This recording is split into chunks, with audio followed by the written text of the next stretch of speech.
guys, welcome back to another episode of Styles After Dark, a podcast where I hope you guys feel seen and heard and not judged. And remember, guys, remember to be kind. Episodes are every other Wednesday, and today, of course, it's a Wednesday, but you might not be listening to this on a Wednesday. So I don't know if you guys can see whatever platform you're watching this on. If you're watching the video, I dyed my hair. And this is going to be the topic of discussion for this week's episode. No, not my hair, but basically incorporating it somehow, some way to the subject of doing what makes you happy and not caring what other people think.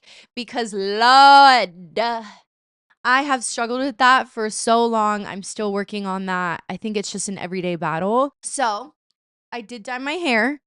I genuinely don't even think you might not even be able to notice. You're like, what are you talking about? I had highlights, and I'm not gonna lie. See, this is what's so hard about being a girl, an indecisive girl, if you will.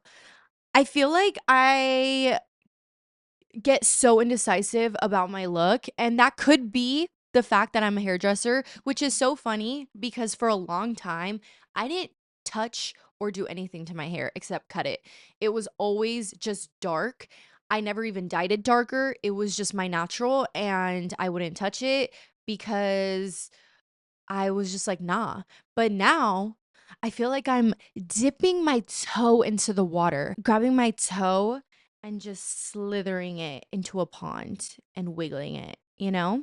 I'm kidding. I am trying new things, and I tried a red violet, but it's kind of, you can see it more in the sun and certain lighting, and then in more muted, more room light. I would say room lighting. Is that what you say? Can kind of tell there's some cherry cola vibe to it, but it's just not too much, is what I'm trying to say. Dang it. Why can I just not get to the point? But we'll talk more about this later because we need to talk about the drink of the week.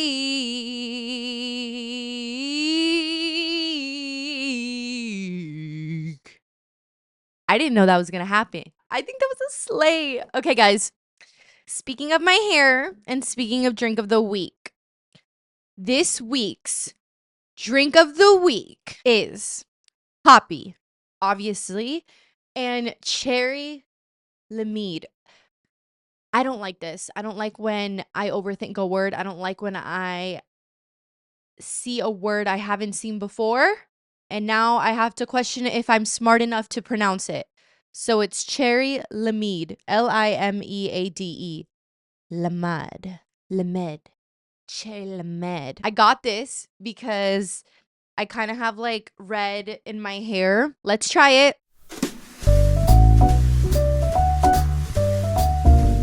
Yummy. Oh my gosh. This might be my favorite one yet. She was delish. Belish.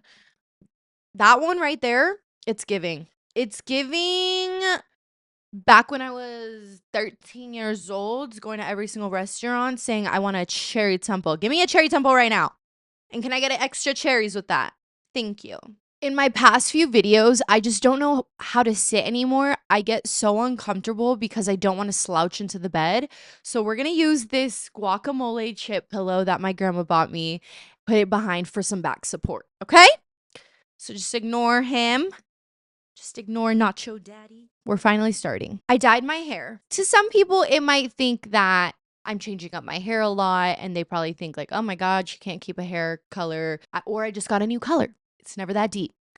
To me, I actually thought about this for a while. I had been telling my best friend, Alexis, that I wanted to go copper and I wanted to do like a deep red months and months ago. But I just felt like I didn't have the confidence. That feeling deep down inside, you just care, or I just care what people are going to think. I just pay too much attention to that.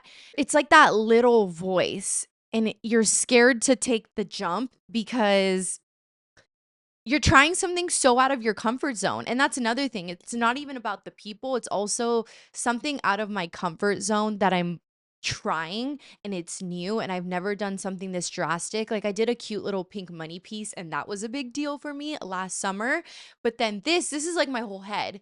And even then I was supposed to go, I was too scared to do the whole vibrant thing. I kind of want it to be there, but not there. But if you see me in person, you can tell it's a way bigger difference. Or if you follow me on Instagram, doing things out of your comfort zone once in a while, I feel like is just super important because if you don't, you kind of just stay stagnant and you stay the same. And of course, that's normal. But at the same time, I feel like we have to remind ourselves to do things that might pop up in our head. Like nothing ever pops up in your head for no reason.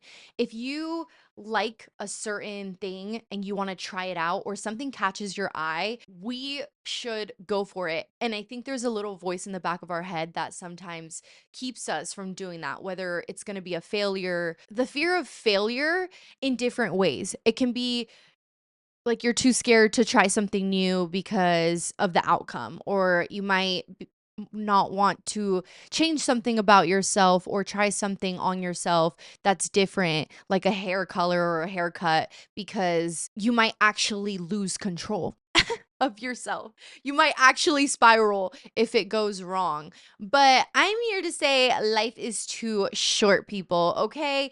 And once I did this, I felt on top of the world. And I want to come on here to tell my girlies, to tell anyone who's listening, it's going to be very cheesy. We are only here for so long, and we cannot live it playing it safe. We can, and you can live a happy life. But at the same time, I feel like the more risk you take and the more you put yourself out there or get out of your comfort zone, the more you mature and become open to new things and better things as well at the same time, because you're allowing yourself to grow and flourish. And to me, I'm always open to that. I want to be someone who is open to growing, and maybe that's why I'm wearing this shirt. Okay. Maybe that's why I'm wearing this shirt that literally says optimistic.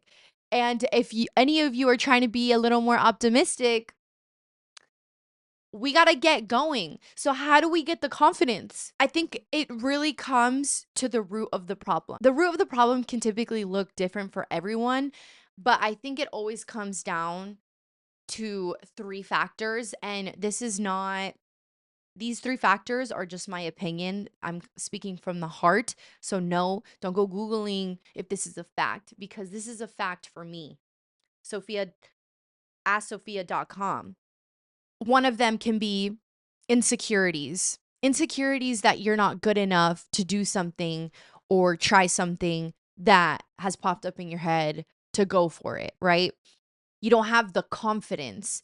And how do you get that confidence? Well, we can't go asking other people for it. And I'm very guilty of that. I'm very guilty of asking my friends or someone very close to me in my life, what do you think of me doing this? To get their approval and their validation. And if we live life like that, AKA, I be living it like that sometimes too, but I try to catch myself when I'm doing that because I want to live for myself and not please others or do it for others. I'm all for a good sister, brother, making my head big and lifting me up, hyping me up to do something that I want to do. I think we all need that, of course. But at the same time, it has to be for the right reasons. Because if we're doing it for the sole fact of like, okay, if this many people say I should do it, then I'll get the confidence to do it. Again, once in a while, I'm down for that.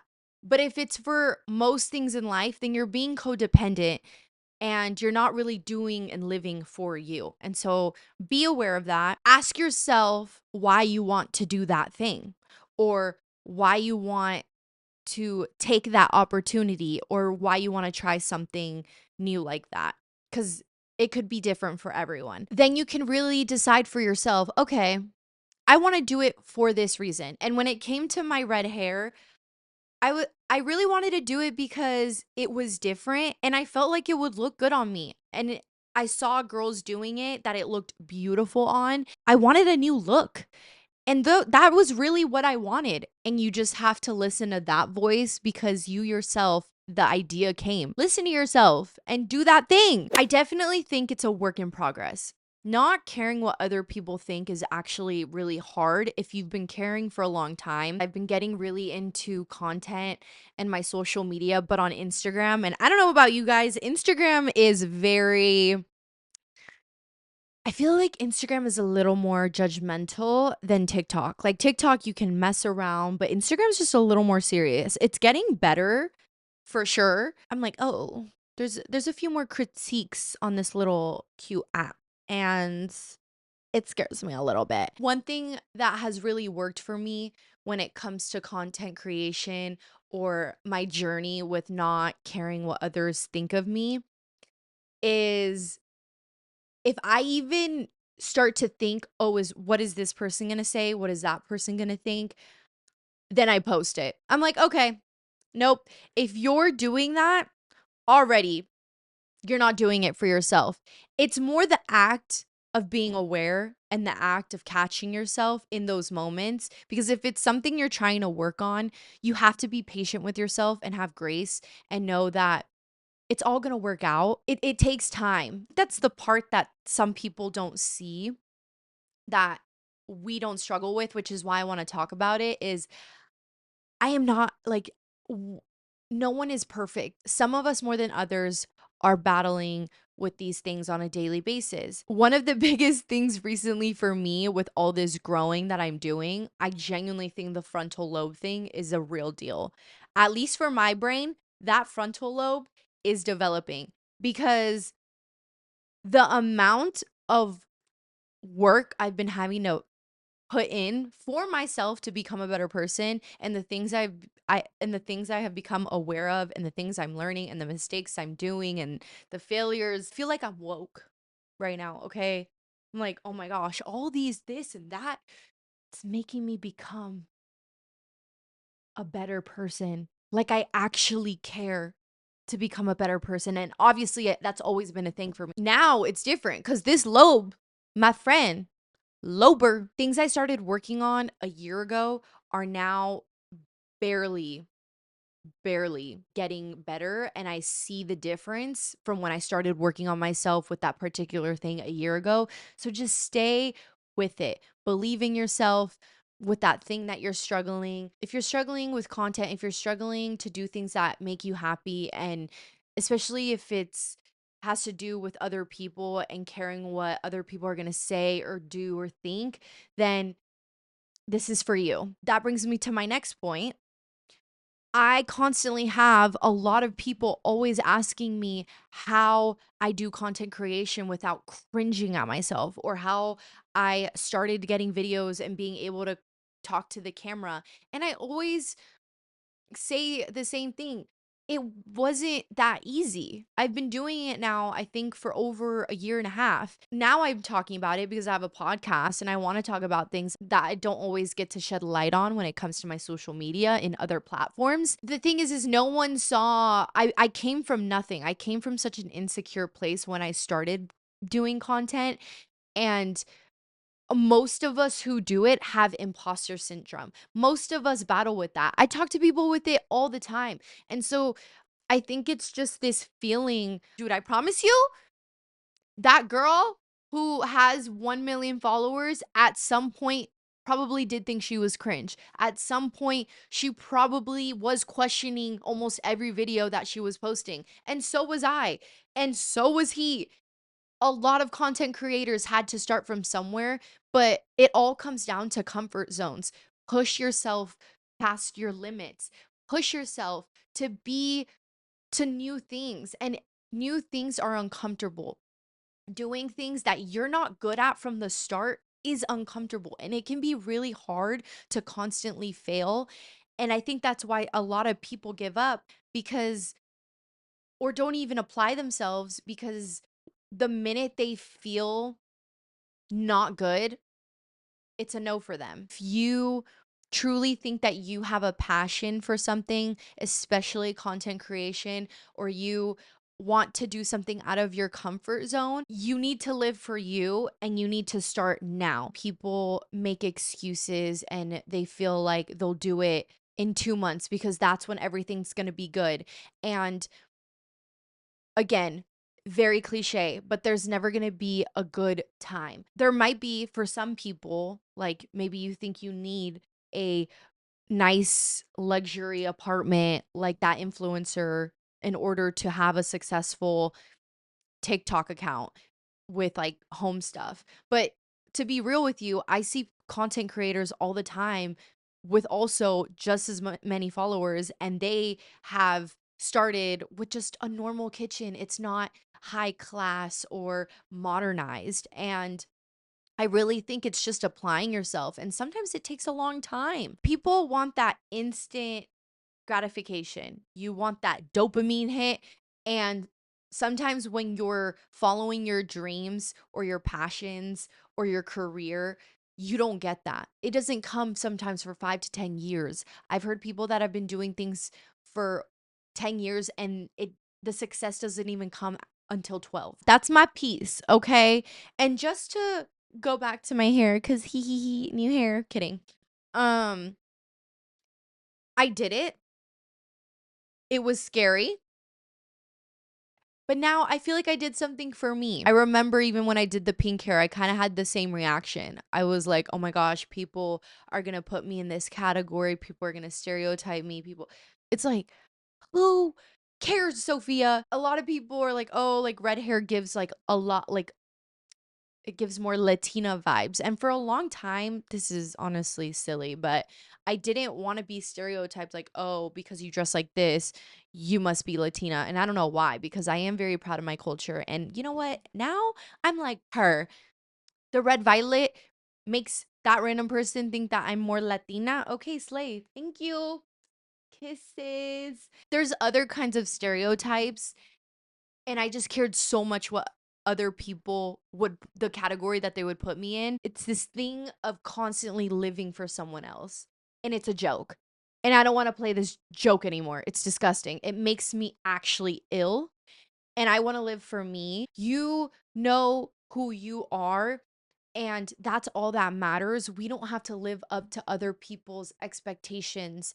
And I think that's where I'm going is just living life more happy, living life more for me. Because, honey, we're 6 months from 25. I'm telling you, Mr. Loeb is putting in that work, putting in work overtime, okay? And every week I feel like I learn more and more. And I'm like, oh my goodness, it's too much. I can't do it. I can't do it. If you guys want me to ever go into detail more, I just wanted to do a very lighthearted episode for this week. If you guys ever want me to go more in depth about anything, then please tell me. I will always gladly answer any questions or do any videos that you guys would like to see from me, any podcast episodes that we're trying to feel.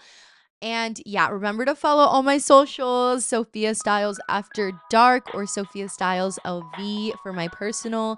And yeah, I hope you guys have a lovely week. Remember to stay true to yourself, be yourself, and be kind. I love you guys, and I'm out.